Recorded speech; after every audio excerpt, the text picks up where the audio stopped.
Salut. Je vais travailler le texte La peine d'Achille. La peine d'Achille. On voit l'image. Ici, qu'est-ce qu'on voit? On voit Achille, présenté comme un être très beau. Et un grec, un soldat grec, au milieu se trouve un homme mort. Alors, Giovanni Pellegrini, Achille contemplant le corps de Patrocle.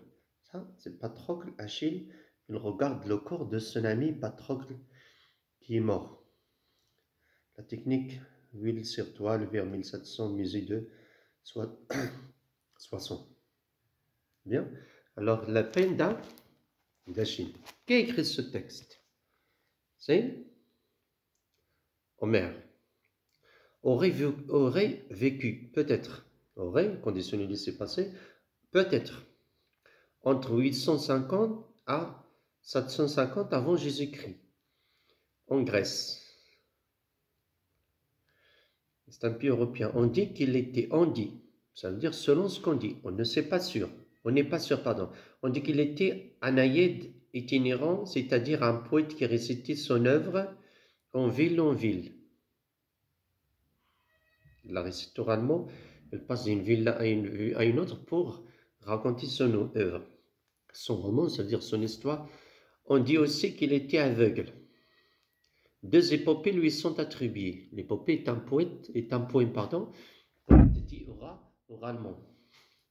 L'Iliade, évocation de la guerre de Troie. Il a deux œuvres de romans, l'Iliade et l'Odyssée. L'Iliade parle de la guerre de Troie, l'Odyssée parle du périple d'Ulysse, le retour d'Ulysse vers sa ville, étape. Bien.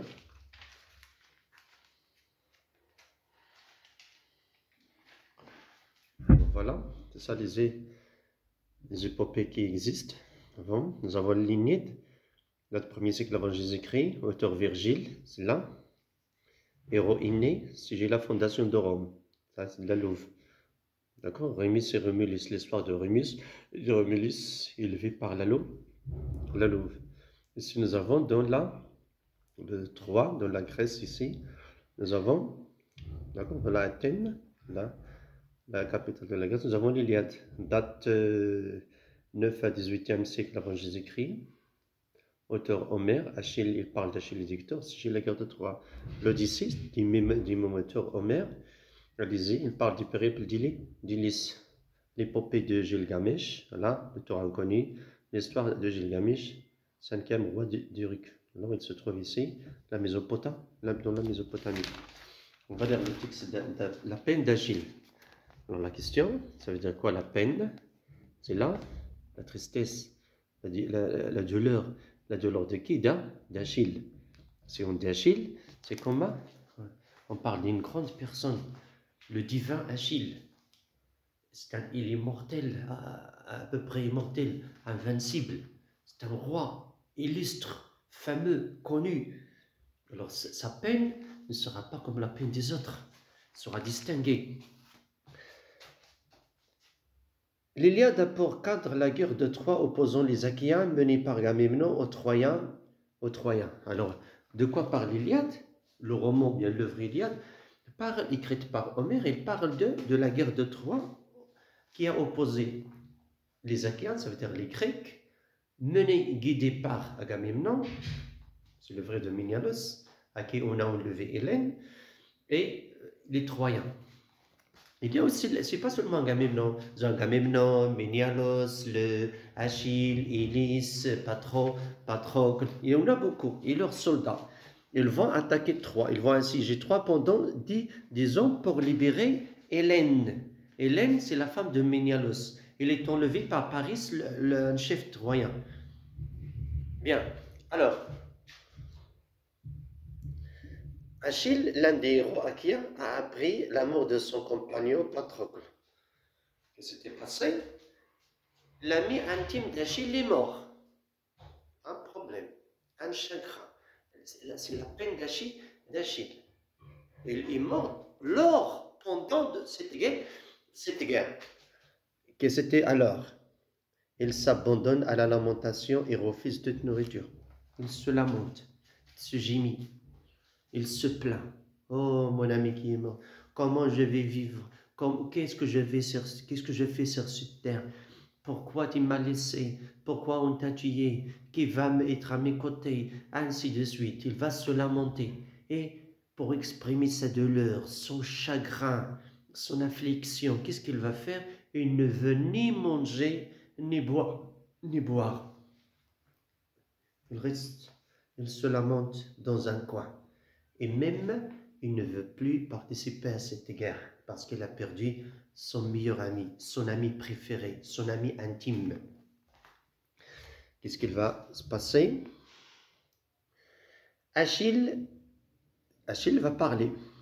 C'était toi, malheureux mon ami le plus cher, qui, râpé des zélés, naguère me servait un repas savoureux lorsque les Achaéens en hâte déchaînaient le déplorable arrêt sur les guerriers troyens aux chevaux bien dentés. Qu'est-ce qu'il a dit? Il parle de qui? Il parle de Patrocle. C'était toi. Toi, il remplace Patrocle. Malheureux mon ami. Le plus cher, ici, le superlatif. Il le compare à tous les autres amis, à tous les autres Achaéens, à tous les autres soldats. Mais lui, il est le plus cher. Il n'y a pas un ami qui lui ressemble. Il n'y a pas un ami qui est comme lui. Le plus cher. Pourquoi le plus cher? Parce que, c'est quoi un ami plus cher? Il est intime. Ça veut dire quoi intime?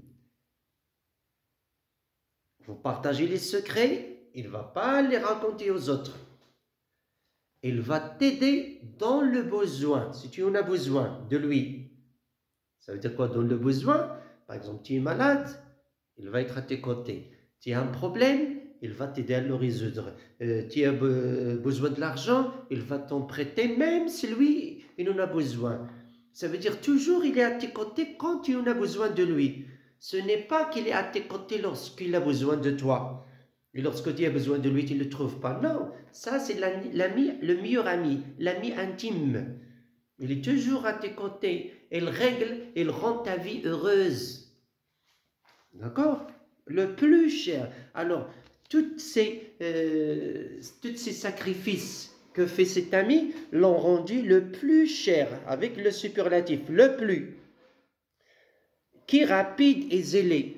Rapide dans sa réponse, rapide dans la résolution des problèmes, rapide à la réponse à l'appel, zélé, ardent, il est enthousiaste, il est enthousiaste. Naguère, ça veut dire autrefois, me servait un repas savoureux. Naguère, autrefois, me servait, ça veut dire avant sa mort, me servait un repas délicieux, succulent. Lorsque les Achaéens ont hâte déchaîner le déplorable Arès. Arès, dieu de la guerre et de la destruction, et les taillés des autres dieux. Alors, lorsque on hâte, ça veut dire on hâte, on se précipite, on se dépêche pour attaquer Troie. Alors, déchaîner, démonter le déplorable Arès sur les guerriers troyens. Ça veut dire Arès qui est la cause de, comme celui qui a déclenché cette guerre. Troyens aux chevaux bien dentés, chevaux bien dressés. Je dente un cheval, je le dresse. Dompter un animal sauvage, ça veut dire je le rends domestique.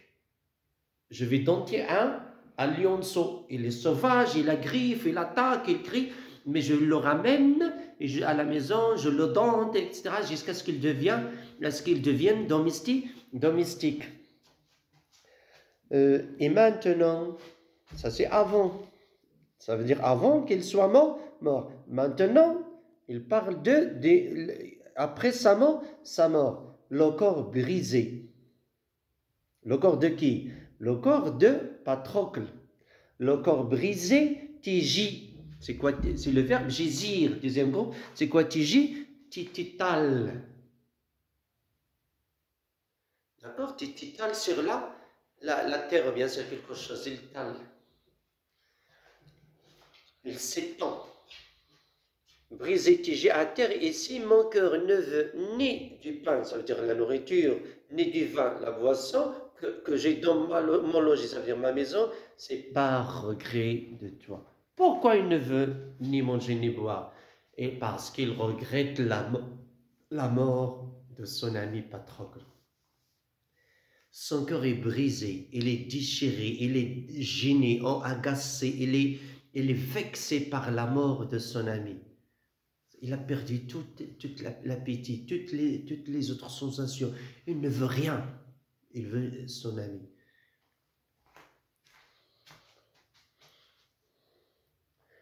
Nul malheur que plus cruel ne saurait m'accabler. Ça veut dire aucun malheur. Aucun autre malheur ne va pas me rendre triste que cet amour, ce malheur. Le malheur de ta mort. Même si j'apprenais que mon père n'est plus. Ça veut dire quoi, n'est plus? Ça veut dire il est mort, il est mort.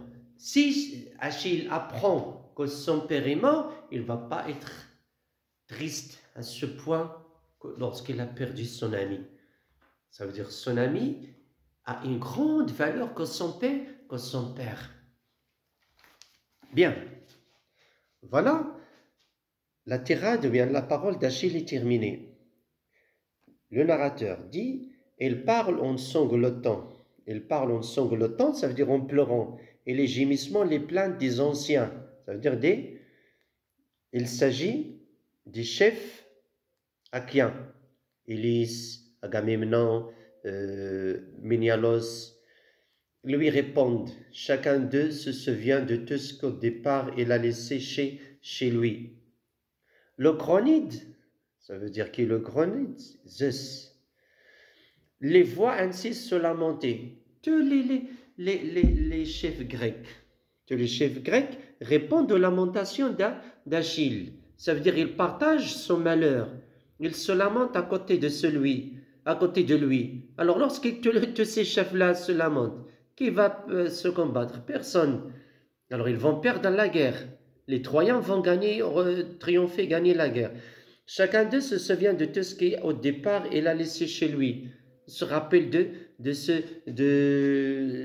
Patrocle. Tout l'amour qu'ils ont avec Patrocle. Alors, le Cronide, ça veut dire le Cronide, le Zeus, descendant du titan Chronos, ça veut dire la place où se trouve le Zeus, c'est le dieu des dieux, le chef des dieux, le roi des dieux, reste neutre. Ça veut dire quoi? Reste neutre. Il n'est pas touché par la mort, etc. Il n'est pas incliné vers un côté. Il n'est pas avec quelqu'un.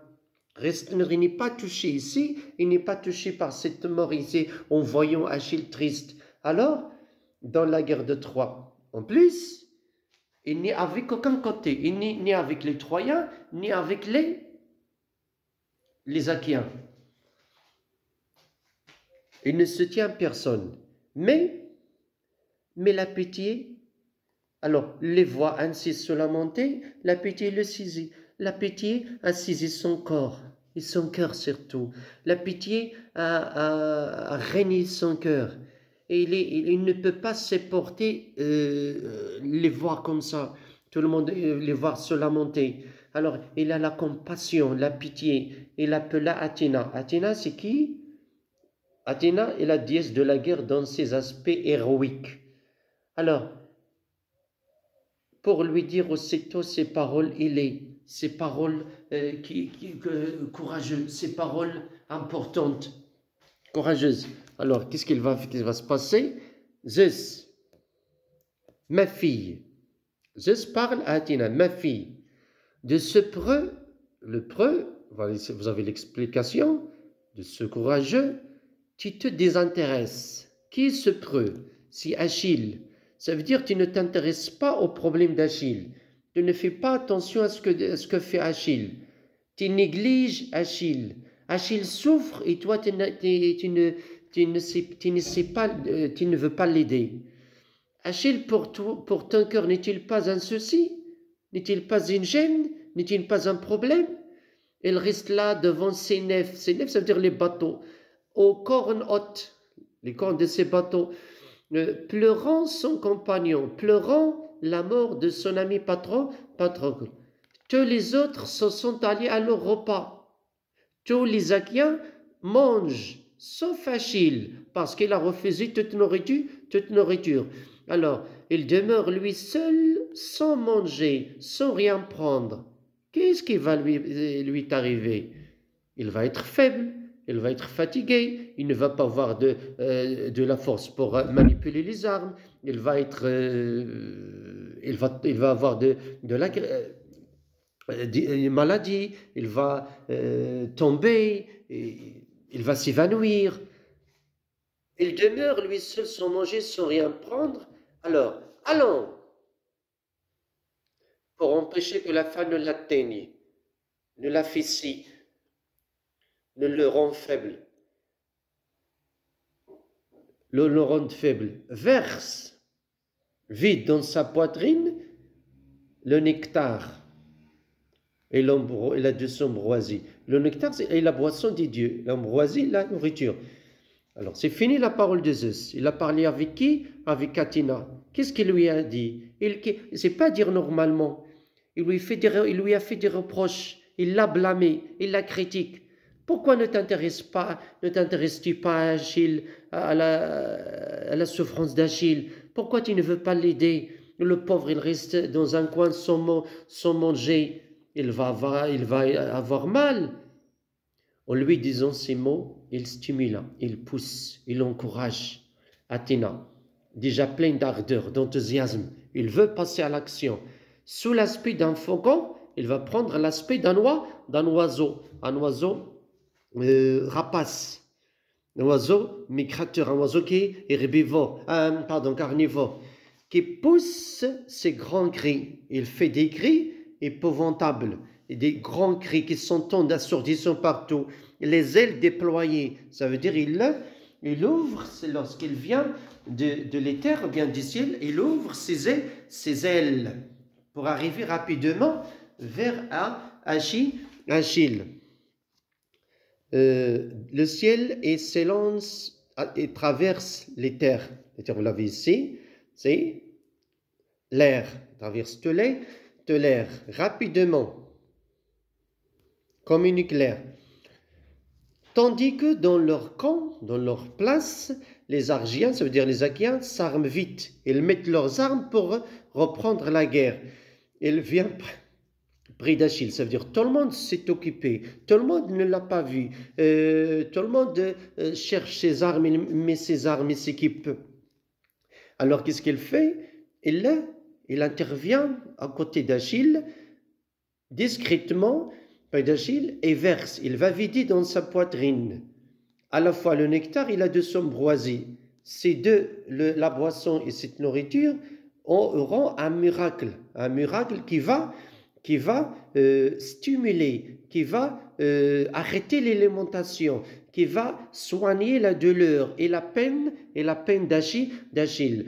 Ils vont lui faire oublier la mort de son ami. Et directement, il va s'équiper et se préparer ses armes. Alors, question, pourquoi il a pris la forme d'un faucon? Parce qu'il y a le bec. Ce bec-là va lui faciliter la tâche de verser. Il verse comme un oiseau nourrit ses petits. D'accord, il verse par le bec. D'accord, son bec, à partir du bec vers le bec de l'oiseau. C'est à partir du bec vers la bouche d'Achille. Or, dit svelte. Vaisseau, svelte, ça veut dire mince. Vaisseau, les Achaïens se répandent. S'éparpillent, se propagent, parce qu'ils vont attaquer les Troyens. Sur les pas des guerriers, un grondement s'élève. Lorsque beaucoup de soldats courent, qu'est-ce qu'on va entendre? Un grand bruit qui s'augmente, d'accord? Boum, boum, boum, boum, parce qu'ils courent. Donc, alors, à cet instant, le divin Achille, au milieu d'eux, s'équipe. Voilà. Alors, qu'est-ce qui s'était passé? Le nectar et l'ambroisie ont donné leur effet. Directement, une fois il les a reçus, elle se lève. Il a tout oublié. Et il commence à prendre et à mettre ses armes. Comment il est devenu? Ses dents grincent, font un bruit. Grincent de quoi? de rage, de colère. Qu'est-ce qu'il veut? Il veut venger son ami Patrocle. Ses yeux brillent comme des flammes. C'est la comparaison. Il a comparé quoi? Les yeux et avec les flammes. C'est quoi le point commun? Il brille. C'est quoi pour les flammes? Ça veut dire le feu. Qu'est-ce qu'il fait le feu? Il brûle. Alors, qu'est-ce qui brûle dans Alice? C'est la rage. Qu'est-ce qu'il le fait brûler? C'est la rage. Et qu'est-ce qu'il veut? Il veut tout brûler. Qu'est-ce qu'il y a devant lui? Alors, voilà le texte. Merci beaucoup.